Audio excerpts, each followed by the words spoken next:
Good evening and thank you for joining us tonight. For News 13 at 6, I'm Greg Lagerquist. And I'm Kim Block. American diplomatic stations around the world are increasing security tonight after the U.S. ambassador to Libya is killed in an early morning attack. That attack, as some U.S. officials now believe, was led by a pro-Al-Qaeda group and not solely the actions of spontaneous mobs demonstrating against a video about the Prophet Muhammad. Now, Ambassador Chris Stevens, seen in this picture here, along with 3 other Americans, were killed when gunmen and some with rocket-propelled grenades stormed the consulate. Reports are that Stevens was rushing back to the consulate to help his staff to get them out safely when he was killed. Today, the White House lowered the flag to half-staff in tribute of those killed in the embassy attack. President Barack Obama is condemning the attacks, saying there is absolutely no justification for this kind of senseless violence. Make no mistake, we will work with the Libyan government to bring to justice the killers who attacked our people. Since our founding, the United States has been a nation that respects all faiths. We reject all efforts to denigrate the religious beliefs of others. But there is absolutely no justification to this type of senseless violence. None. The president went on to say that this incident will not break the bonds between the United States and Libya, and that Libyan security forces fought to help save American lives during the attack. Now, this attack has experts in the region understandably concerned about a possible setback in somewhat good relations between Libya and the U.S. now. A Maine professor born in Libya sheds some light on the attack and what it means for both countries in the future. Our Giovanna Bouchard is live in Biddeford with his story. Giovanna? Here on the campus of the University of New England, Dr. Ali Amida developed a political science program, a renowned program.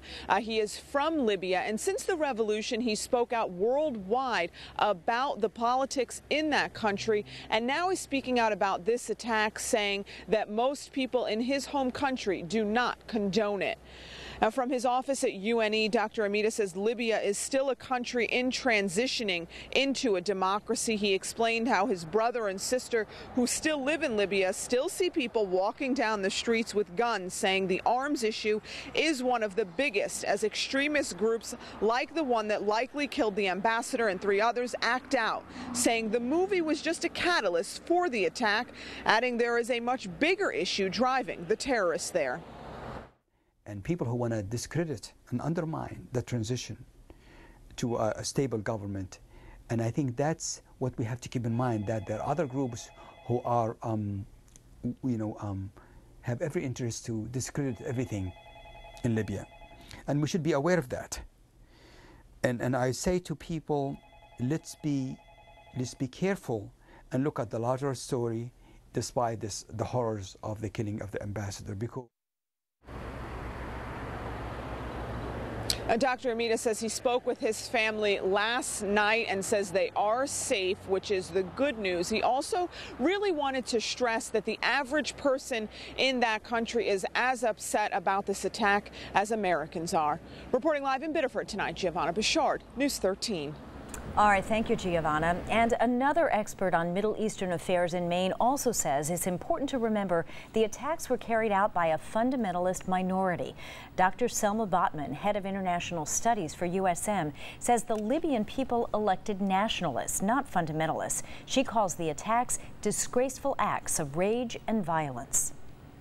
Those people who were carrying out these egregious acts, both in Benghazi and in Cairo, are hardcore fundamentalists who had been marginalized by the societies in which they live. But they're dangerous groups, and they seek the overthrow of their own governments, and they seek also to undermine our own democracy in America. Dr. Botman says she fears this is not the end of the violence and that there may be more demonstrations and actions across the region. 2 candidates for Maine U.S. Senate are going head-to-head for the first time today in South Portland. Independent Angus King and Republican Charlie Summers debated the issues. Democratic candidate Cynthia Dill was not able to attend, we're told, because of a scheduling conflict. The Maine Manufacturers Association held this debate, so much of the talk was centered around issues important to manufacturers and the economy as a whole. King and Summers agreed on Obamacare and agreed on investing in education. Both candidates were very friendly toward one another, but the ads surrounding this race, they don't play nice. In our Vote 2012 coverage now, News 13's Jana Barnello is taking a look at the ads and getting the candidates' take on them. Jana. Greg, tomorrow 2 new ads will start airing. A Super PAC ad against independent Angus King and Democrat Cynthia Dill, and a response ad from King himself. Super PACs have spent over $1 million in Maine trying to cut on Angus's lead, and there's still 2 months. People that are paying for these ads don't give a damn about the state of Maine. It's easy to tell what Angus King thinks of the ads running against him. He's been the target of several attacks funded by out-of-state groups. This is the first Super PAC ad from the U.S. Chamber of Commerce. A few weeks later, this commercial that supports Democratic challenger Cynthia Dill, but was paid for by a Republican Super PAC, trying to sway left-leaning voters away from King. At least I'm bringing the parties together, right? For his windmill business. Now Dill and King are the subject of a new Super PAC ad paid for by the National Republican Senatorial Committee. So far, Super PACs have spent $1.3 million in ads that are anti-King or pro-Dill. To think of the amount of money that's coming into this state just to put on negative attack ads is unconscionable in my view, and it's nothing that I support.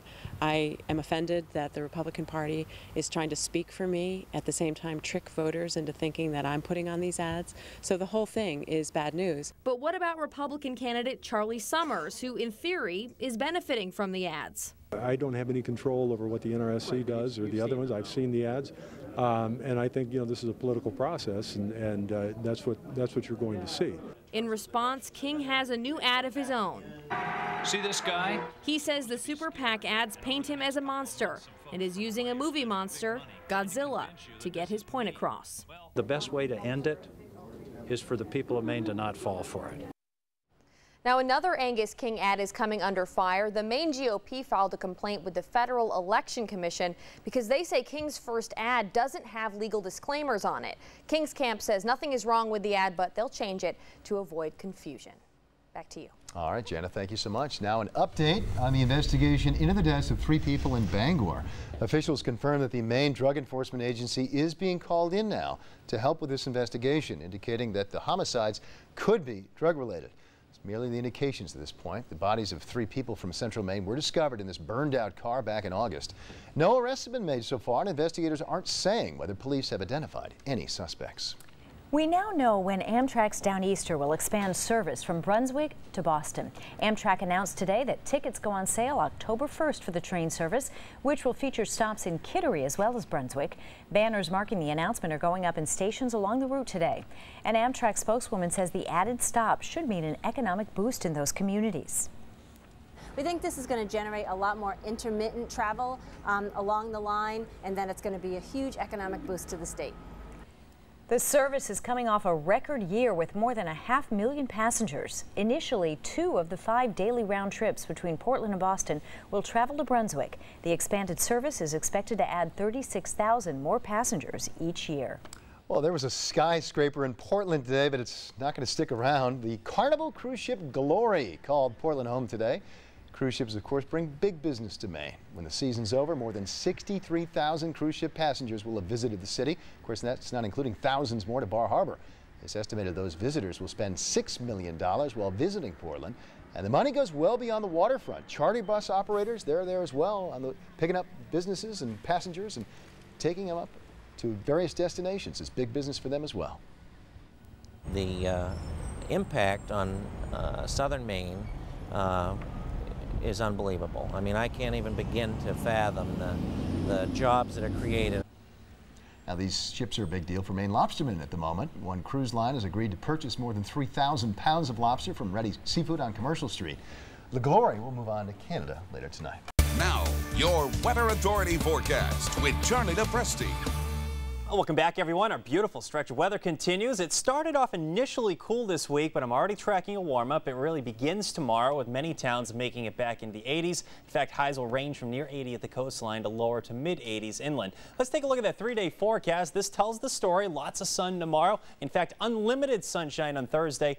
The coastline will spend most of the day in the 70s. We may briefly touch 80 degrees. The reason for that, a sea breeze will develop, but many inland towns will be warmer. Friday, that sea breeze will make itself known. Temps will be in the 70s that day. A cold front moves through Friday night into early Saturday. You will notice a few more clouds during that period, and there is the chance for a shower early Saturday, but most of Saturday and most of the weekend is looking nice. Developing sun that day, but the wind will pick up. We'll take a look at that in a moment. Let's take a look at a few webcams around the region. Let's start off at Old Orchard Beach because tomorrow looks to be a nice beach day. Here's Old Orchard Beach with the sun setting a little bit earlier and earlier, a little bit before 7 o'clock now. We're looking off to the north. It's a nice night for a stroll on the beach. Here in Portland, more of the same. Nothing but clear skies. Looking off to the west here, nothing but blue sky. Up in Augusta, looking down at the Kennebec River there. Notice beautiful sunny conditions there. Let's head off to the north now. Up at the Mount Washington Observatory, we're looking off to the north. Notice a blue sky there as well. That about 6,000 feet in elevation. Those are the northern presidentials. Speaking of northern areas, we just saw that the foliage report is just coming out for the first time today.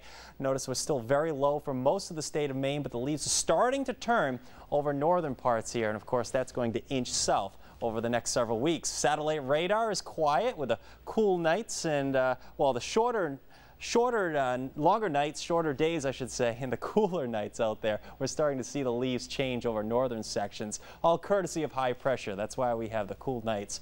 High pressure is going to slide offshore. That's going to result in a return flow, more of a southwest wind over the next few days. That's why we have a warm-up in store. That cold front you see to our west that arrives here late Friday night, more so early Saturday, it will bring with it the slight chance for a shower. Temps start in the 40s and 50s tomorrow morning, not quite as cold as last night. Temps easily rise into the 70s and lower 80s on your Thursday. Look for a sea breeze. Notice the lack of clouds. It's going to be a beautiful day Thursday. Friday looks equally as nice. Notice a few showers starting to show up near the Canadian border around 2 o'clock in the afternoon. A stiff sea breeze will keep the coastline in the 70s, but many inland areas again make it to around 80 degrees. Friday looks to be another nice day. That front shifts to the east during the overnight. That's Friday night into early Saturday. In fact, the front is already moving out by 7 o'clock Saturday morning. So I think you wake up to a lot of clouds with a slight chance for a shower, but the trend on Saturday will be for improvement. What you don't see in this map is a wind picking up out of the northwest. Highs will struggle to get out of the low 70s. Highs near 80 tomorrow. It's going to feel like summer. Temps in the 70s on Friday. As we head into Saturday, a few clouds in the morning, developing sun that day. Sunday looks pretty nice as well.